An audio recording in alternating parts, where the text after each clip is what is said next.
गोर लगे छी अपना सबके मिथिला संस्कार पर स्वागत करे छी। तीज के किछु महत्वपूर्ण बात दऽ रहल छी से सुनो।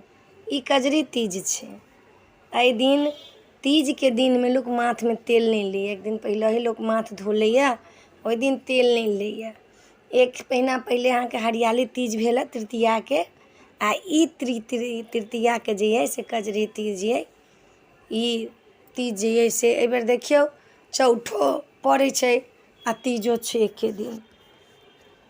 अपने सबके बता रहल छी जे तीज व्रत करे छै से निराहार 24 घंटा रहे छै। रात में जागरण के महत्व छै। पूजा केला के बाद अहाँ जागरण करू, गीत नाद गाओ, आ तखन जाके अहाँ के से तीज के पूजा पूर्ण हैत।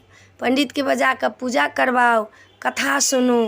तीज के लेल अहाँ के नव नव वस्त्र पहिरऽ पड़त, नव चूड़ी, नव लहठी। दान करऽ के लेल अहाँ के सेहो ब्लाउज के पीस, साड़ी, पाई कौड़ी, पकवान सब बनाओ। सामा के सतुआ लाओ, अहू में मकई चढ़ै छै, खीरा चढ़ै छै, नेबो चढ़ै छै, गागर नेबो चढ़ै छै, सामा के सतुआ चढ़ै छै। ई व्रत जे छै से सोहाग के लेल छै। ई जे छथिन से माता पार्वती केने छथिन महादेव के लेल। हरतालिका व्रत हिनकर नाम छनि।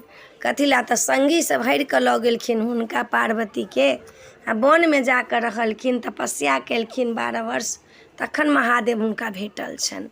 तऽ ई व्रत जे छै से सोहाग के लेल छनि।